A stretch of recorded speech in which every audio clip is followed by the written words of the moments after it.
morning, good bright morning. Horrible human beings. Happiness episode.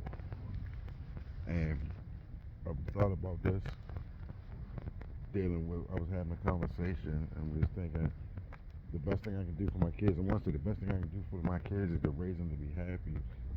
But then, from my perspective, it dawned on me the best thing I could do is raise them to be self sufficient and to be able to take care of themselves. Because being happy is a personal journey that everybody got to make on their own. Some people make it they take their whole lives, and I ain't realized that when I was younger, not a long time ago younger, it could be recently younger, but just over the course of life, I started realizing when I think when you was a kid, you like, man, I gotta get this pair of shoes, these Jordans. If I get these shoes, I'm gonna be fresh, and I'll be happy when I'm fresh. But really, am I happy because I got these shoes or I got this coat? No, I'm happy because I got it. I got the shoes, I got the coat, I got whatever, and somebody else know that I got it. So long as they know that I got it, then it validate me, and then it's not good enough for me. It's that somebody else can give me the stamp to say, you know what, I'm good enough for them, and that make me feel better. So that's no, if you're 13 or 14, that go along. I realized how much I base happiness externally on how much money I have, and the opportunities that it can create. What kind of house you got? What kind of car you got? What's the aesthetics on a woman that you wear? Just anything surface. Before I start realizing that happiness can't be based on nothing external, and it made me think of two stories.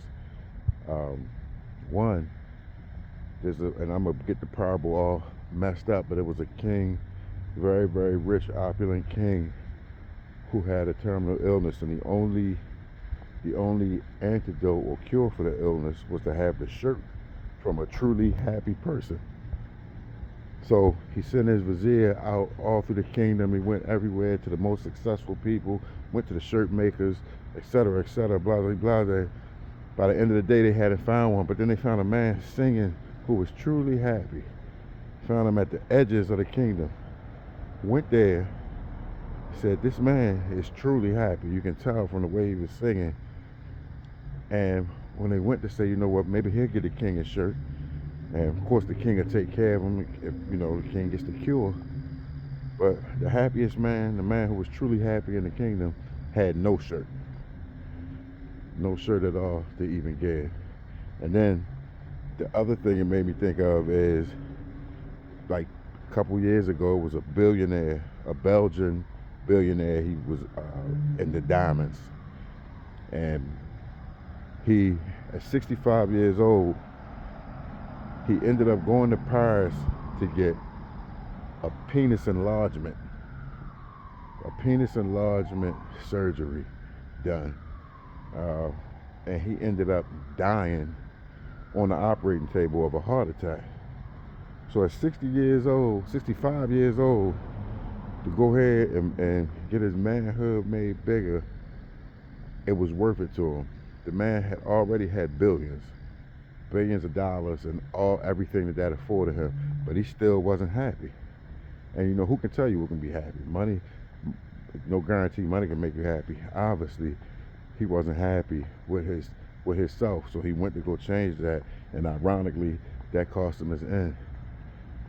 And it's all kind of jokes or whatnot you can say, but it really ain't nothing funny, because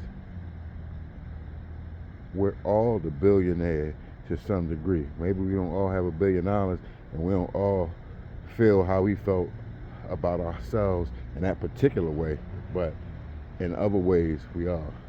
So the man who is 6'5", that's a billionaire, to the man that's 5'6" and just want to be 6 feet. So the value of $1 billion or whatever is subjective and change. But I start realizing that true happiness is outside of how children can feel and making them sufficient. It's really just being comfortable in your own skin and being comfortable in yourself, and that's like a lifelong journey. But once you get it, then you're happy with anything in any circumstances. And even if I found out that I had inoperable brain tumor and I got 60 days to live, I'm genuinely happy in my skin and happy with myself and happy with the life that I led and what I'm leaving behind. Then I can also be happy and contentment. So and that's not anything that that's still a daily goal, struggling to work at, to be particularly happy just with yourself. But I'm getting closer every day above ground and under the sun. So that's the Horrible Human Beings happiness episode. Why base it on anything other than the things that matter? Be safe.